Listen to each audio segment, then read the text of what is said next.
गावावरून पुण्यात येऊन अजितला काही वर्ष झाली होती. काही कंपन्या बदलल्यानंतर तो गेल्या वर्षभरापासून एका कंपनीमध्ये स्थिरावला होता.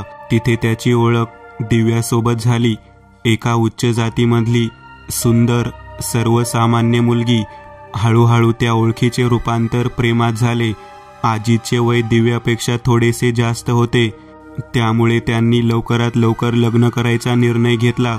दिव्याने ही गोष्ट तिच्या घरी सांगितली तेव्हा तिच्या घरच्यांनी लग्नाला स्पष्ट विरोध केला, कारण अजित हा खालच्या जातीमधला होता.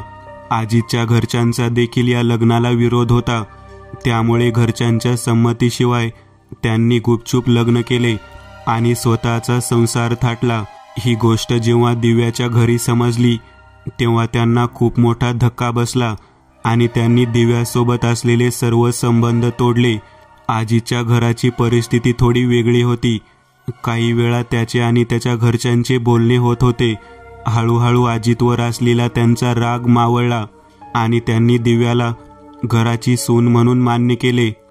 काही महिन्यांनी दिवाळी आली तेव्हा अजित आणि दिव्याने काही दिवसांसाठी त्यांच्या गावी जायचे ठरवले.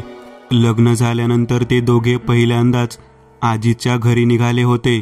अजितचे घर हे गावापासून थोडे लांबच होते. आजूबाजूला फार वस्ती देखील नव्हती. जुन्या आणि नवीन अशा संमिश्र धाटणीचे ते घर होते. समोर अंगण, जमिनीपासून 2 फूट उंच जोत्यावर पूर्ण घर बांधलेले, प्रशस्त असा मुख्य दिवाणखाना, त्यालाच उजव्या बाजूला स्वयंपाकघर आणि एक आडगळीची खोली आणि समोरच 2 बेडरूम. दिव्या आणि अजित त्यांच्या घरासमोर आले. मुख्य कुंपण उघडून अजित आत आला. त्याच्या मागे दिव्या आत येत होती. तोच एक टिटवी ओरडत तिच्या समोरून गेली. ती दचकून मागे सरकली. काय झाले ते अजितच्या देखील लक्षात आले. त्याने तिचा हात पकडला आणि तिला सोबत घेऊन घराकडे निघाला. दारात अजितची आई सुजाता उभ्या होत्या. त्यांच्या शेजारीच अजितचे बाबा सदाशिव उभे होते. दिव्या पायऱ्या चढून वर येऊ लागली. तिने पायरीवर पाय ठेवला. तोच एक पाल वरून कुठून तरी तिच्या समोर पडली. ती पुन्हा दचकली. अजित म्हणाला, काही नाही ग, इथे असतातच पाली, तू चल पुढे. ते बघ, आईने दारात माप देखील ठेवले आहे. ते दोघे उमऱ्याजवळ आले. त्यावेळी सुजाता म्हणाल्या, पहिल्यांदाच घरी येते पोरी, माप ओलांडूनच आते. ती घरात पाय ठेवणारच होती. तोच अचानक घराचे एक दार आपोआप बंद झाले. दारात ठेवलेले मापटे बाहेर उडाले. या दृश्याने मात्र सगळ्यांनाच धक्का बसला.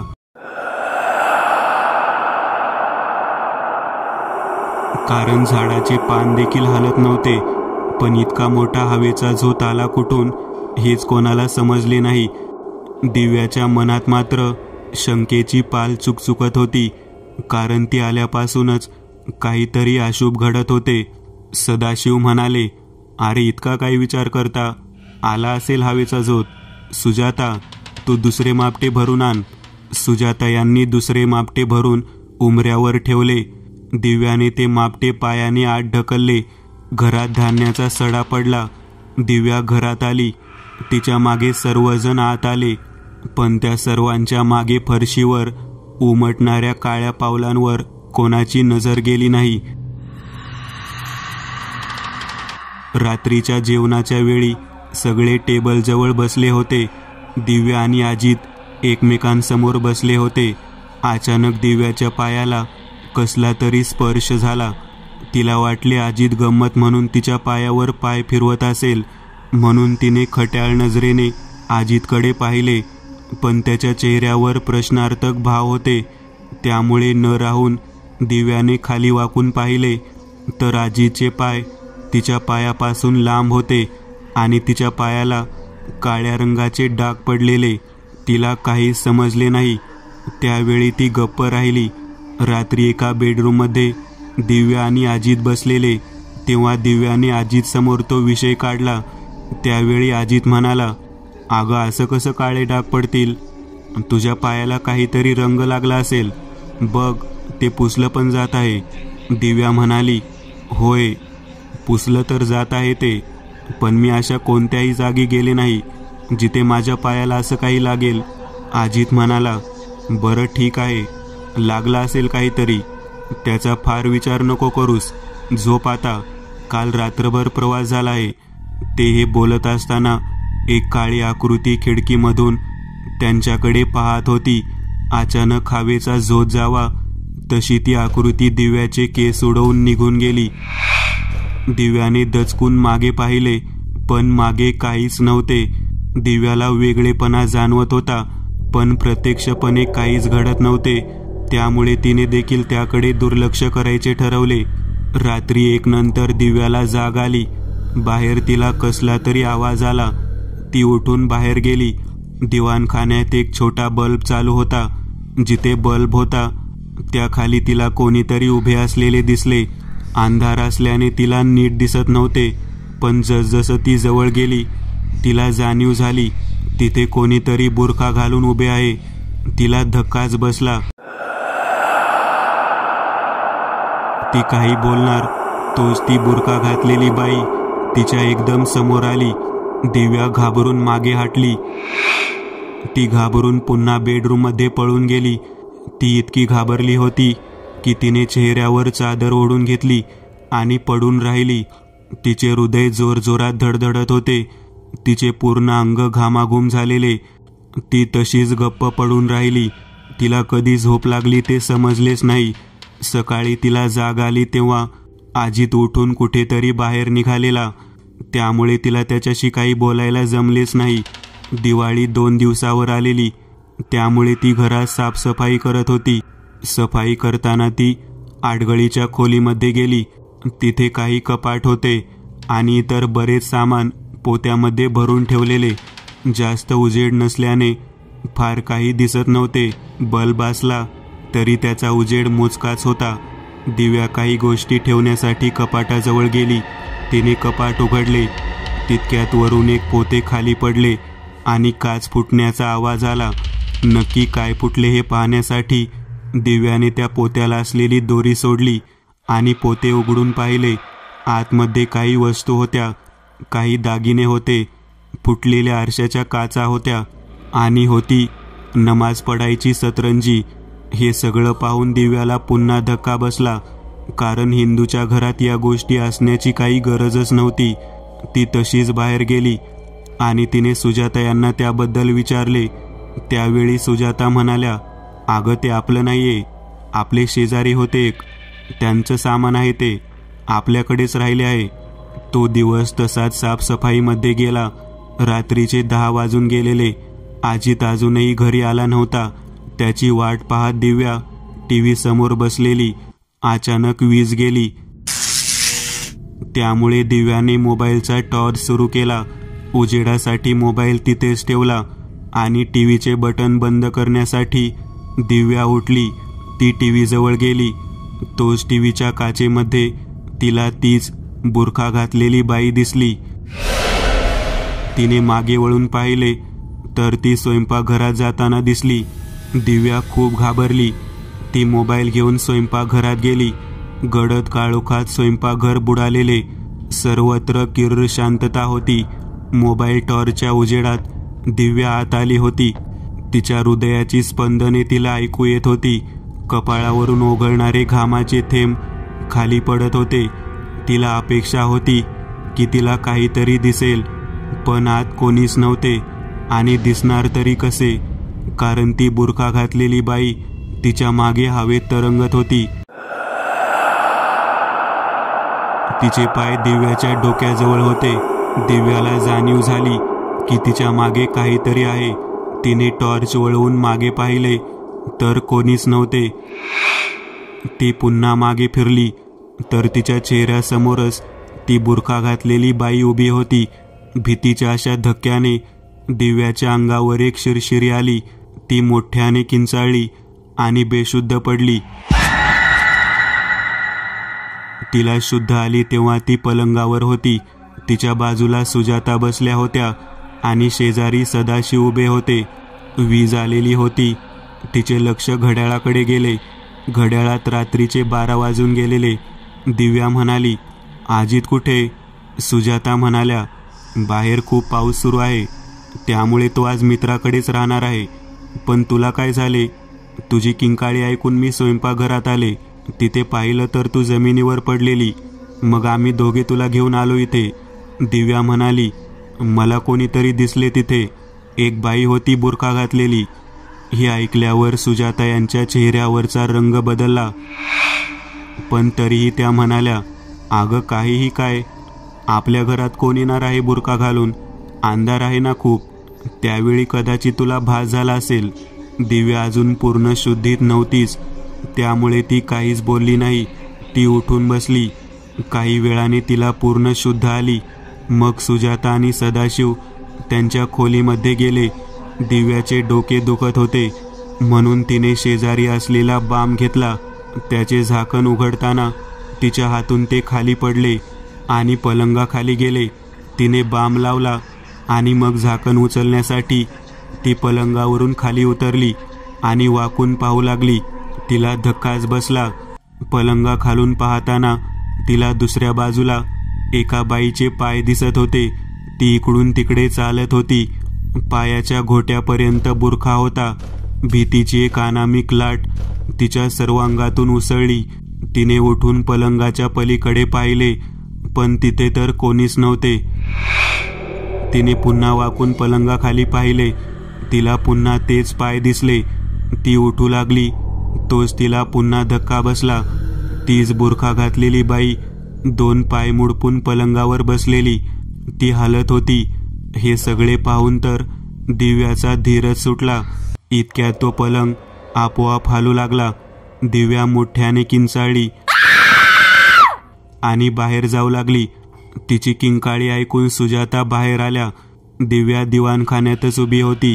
ती भेदरलेली वाटत होती. सुजाता म्हणाल्या, काय झालं ग आता? अशी का घाबरलेली आहेस? दिव्या म्हणाली, आत तीच बुरखा घातलेली बाई आहे. सुजाता आत गेल्या आणि बाहेर आल्या आणि म्हणाल्या, आत तर कोणीच नाहीये. तू बघ वाटलं तर. चल माझ्यासोबत आत. दिव्या म्हणाली, मी नाही येणार आत. मला भीती वाटते खूप. सुजाता म्हणाल्या, अगं तुला भास होत आहेत बाळा. तू मगाशी चक्कर येऊन पडलीस. अजूनही त्याच धुंदीत आहेस. तुझ्या खोलीमध्ये चल, मी झोपते तुझ्यासोबत. दिव्या आणि सुजाता तिच्या खोलीमध्ये आल्या. दिव्या पलंगावर बसलेली. सुजाता दार लावत होत्या. दार लावून सुजाता पलंगाकडे वळल्या. तोच त्यांना पलंगाखालून जळलेले हात बाहेर येताना दिसले. ते हात पूर्ण काळे काळे होते. त्यांचा स्वतःच्या डोळ्यावर विश्वासच बसेना, म्हणून त्यांनी डोळे चोळून पाहिले तर तिथे काहीच नव्हते. त्यांनी बल्बचे बटन बंद केले आणि त्या पलंगाकडे जाऊ लागल्या. तोच त्यांना पुढील धक्का बसला. दिव्या पलंगाला टेकून बसलेली आणि तिच्या खांद्यावर पुढे पाय सोडून तीच बुरखा घातलेली बाई बसलेली. दिव्याला काहीच माहीत नव्हते. ती तिचे डोके धरून बसलेली. सुजाता घाबरून मागे सरकू लागल्या. तसं त्या दाराला धडकल्या.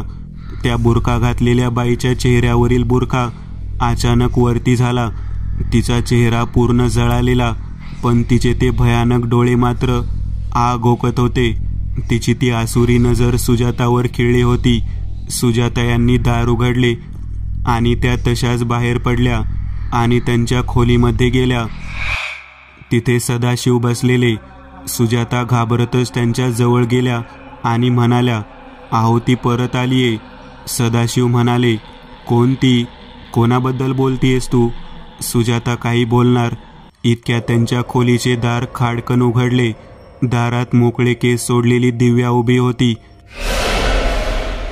ती म्हणाली, मी आले. होय ना आम्ही? सदाशिव घाबरत म्हणाले, तू तू तू तर?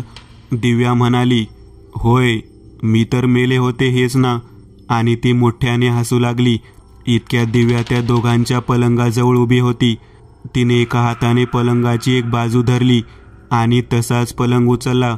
सदाशिव आणि सुजाता भीतीने ओरडू लागले. त्यांना कळून चुकले, ही दिव्या नाहीये. सुजाता एका बाजूने उतरून पळून जायचा प्रयत्न करत होत्या, पण दिव्याने तो पलंग तसाच खाली सोडून दिला आणि एका हाताने सुजाता यांना पकडले आणि उचलून भिंतीवर फेकून दिले. त्यांच्या डोक्याच्या मागचा भाग भिंतीवर आदळला आणि त्या बेशुद्ध पडल्या. दिव्या अचानक हवेत उडाली आणि स्वतःभोवती एक गिरकी घेतली. तिचे ते किळसवाणे रूप पाहून सदाशिव यांची शुद्ध हरपली. दुसऱ्या दिवशी सकाळी अजित आला. तो बराच वेळ बेल वाजवत होता.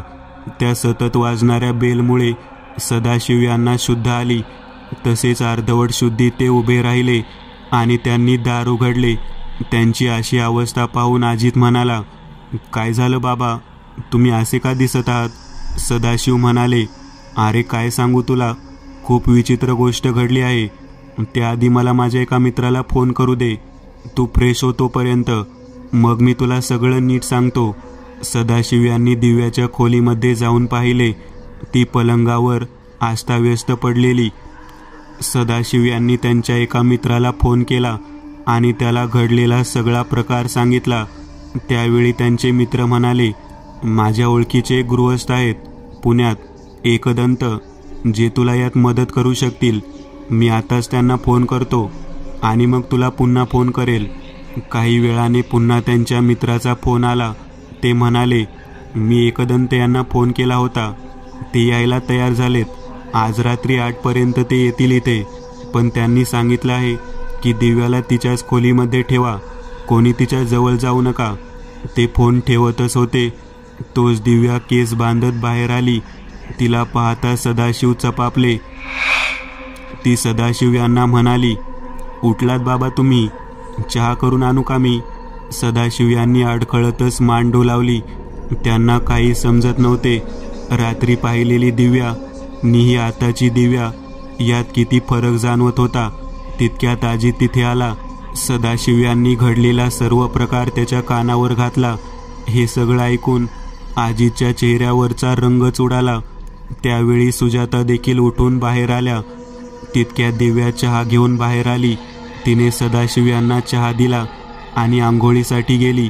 सुजाता म्हणाल्या, ही अशी काय वागते? सदाशिव म्हणाले, मला वाटते तिला तो त्रास फक्त रात्री झालेला.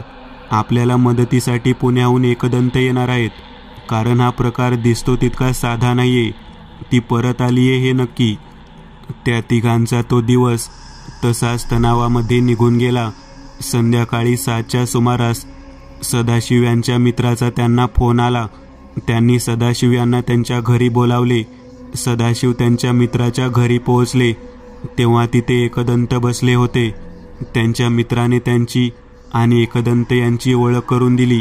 एकदंत म्हणाले, सदाशिव, तुमच्या सुनेच्या बाबतीत जे होतंय ते सगळं आणि स्पष्ट सांगा मला. सदाशिव यांनी रात्री घडलेला सगळा प्रकार त्यांना सांगितला. एकदंत म्हणाले, इतकंच? तुम्ही माझ्यापासून काही लपवत नाही ना? सदाशिव यांनी मान खाली घातली. एकदंत म्हणाले, बरं ठीक आहे सदाशिव, चला तुमच्या घरी जाऊयात. पुढील गोष्टी तिथेच होतील. रात्री 8:30 नंतर एकदंत आणि सदाशिव त्यांच्या घरी आले. सदाशिव यांनी दिव्याला एकदंत यांची ओळख त्यांचे लांबचे मित्र अशी करून दिली. दिव्या स्वयंपाकघरात होती. एकदंत म्हणाले, मला तुमचे पूर्ण घर पाहायचे आहे. सदाशिव एकदंत यांना सर्व खोल्या दाखवत होते. मग ते आडगळीच्या खोलीमध्ये आले. तिथे आल्या आल्या त्यांची नजर गेली ती कपाटावर असलेल्या पोत्याकडे. त्यांना जाणवत होते जी काहीतरी विचित्र घडत आहे आणि त्यांच्यापासून लपवले देखील जात आहे. एकदंत यांनी ते पोते खाली काढायला सांगितले. अजितने ते पोते खाली काढले. त्यात त्याच वस्तू होत्या ज्या दिव्याने पाहिलेल्या. एकदंत यांनी त्या सतरंजीला हात लावला. त्याच क्षणी त्यांच्या लक्षात आले ती सतरंजी कोणाची आहे ते. रात्रीचे 9 वाजून गेलेले. एकदंत त्या पोत्यामधील एक एक गोष्ट पाहतच होते. तोच त्या खोलीमध्ये दिव्या आली. ती रागातच एकदंत यांच्या जवळ आली आणि त्यांना ओढून बाजूला केले आणि म्हणाली, माझ्या वस्तूंना हात लावायची तुझी हिंमतच कशी झाली? एकदंत यांना हे सगळेच अनपेक्षित होते. तरी देखील ते सावरून म्हणाले, तुझ्या वस्तू, तुला काय करायचे आहे या वस्तूंचे दिव्या? पण दिव्या काहीच बोलत नव्हती. ती खाली बसून त्या वस्तू पुन्हा पोत्यात भरून ठेवत होती. एकदंत तिच्या जवळ गेले. तिच्या खांद्यावर हात ठेवला. तिने मागे वळून पाहिले. ते पाहून एकदंत दचकून काही पावले मागे सरकले. तिच्या डोळ्यातून रक्त येत होते. त्याचे ओघळ तिच्या ओठांवर आलेले. ती हिडीस हसली आणि म्हणाली, मी कोण आहे हेच शोधायला आलाय ना तू? असे म्हणून ती झटक्यात मागे वळली आणि उठली. तिने एकदंत यांची मान पकडली आणि त्यांना हवेत उचलले आणि म्हणाली, माझ्यामध्ये येऊ नकोस, नाहीतर तू पण हाकनाक जीवाला मुकशील. एकदंत यांनी त्यांच्या हातातील रुद्राक्षाची माळ तिच्या कपाळाला लावली. तशी ती अचानक खाली कोसळली आणि त्यासोबतच एकदंत देखील खाली पडले.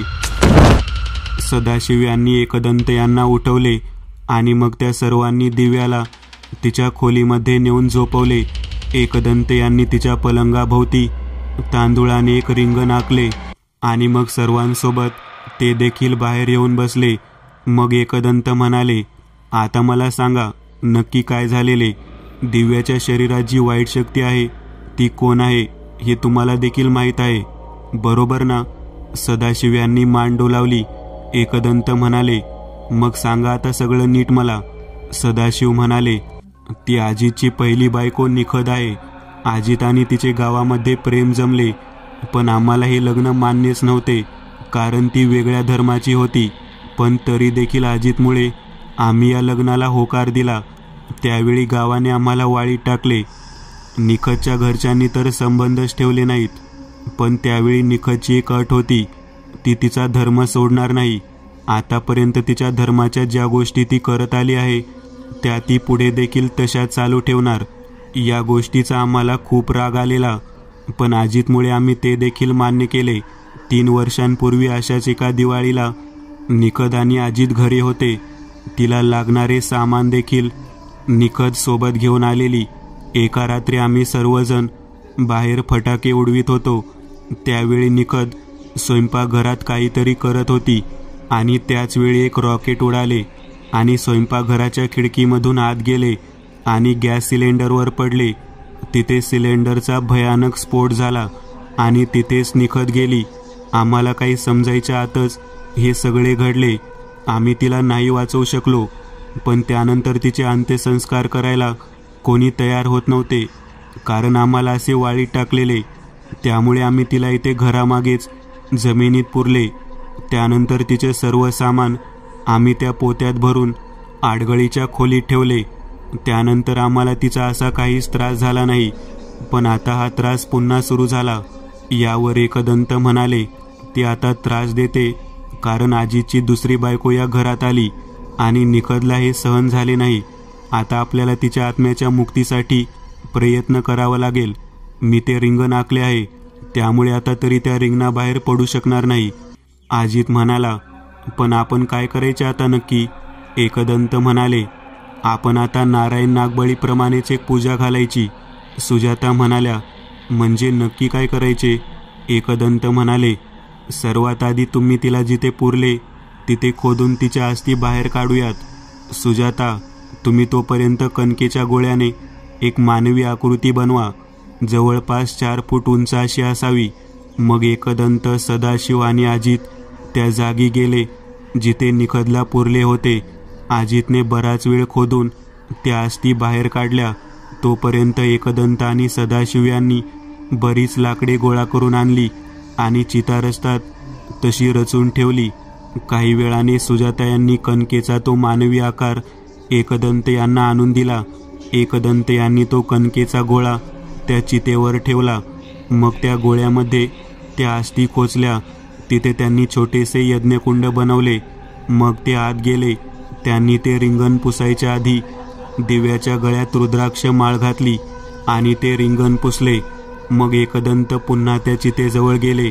तिथे असलेल्या यज्ञकुंडाजवळ बसून त्यांनी त्यांच्या जवळ असलेल्या पुस्तकातून काही मंत्र म्हणले. अचानक वातावरण बदलू लागले. एक विचित्र जडपणा आलेला त्या वातावरणात.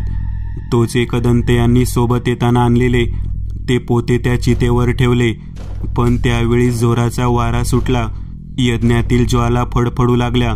अचानक त्या चितेवर ठेवलेला गोळा हलू लागला.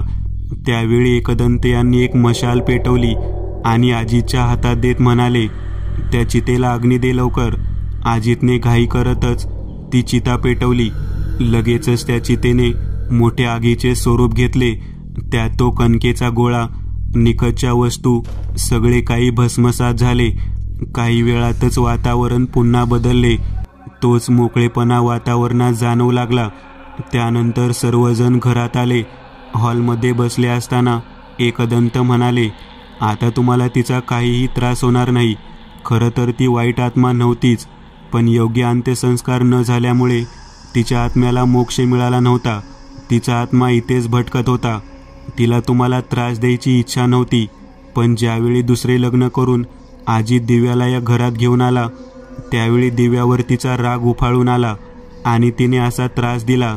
पण आपण योग्य साधनेने तिच्या आत्म्याला मुक्ती दिली आहे. त्यामुळे आता तुम्ही सगळे निर्धास्त राहा. आणि दिव्याला तुम्ही या गोष्टीची काहीच कल्पना दिलेली नाहीये. तिला देखील या सगळ्या गोष्टी सांगा. एकदंत यांनी पुन्हा एक केस व्यवस्थित सोडवली होती आणि यापुढे देखील अशाच विचित्र घटना त्यांच्या समोर येणार आहेतच. मित्रांनो, आज पुरतं एवढंच.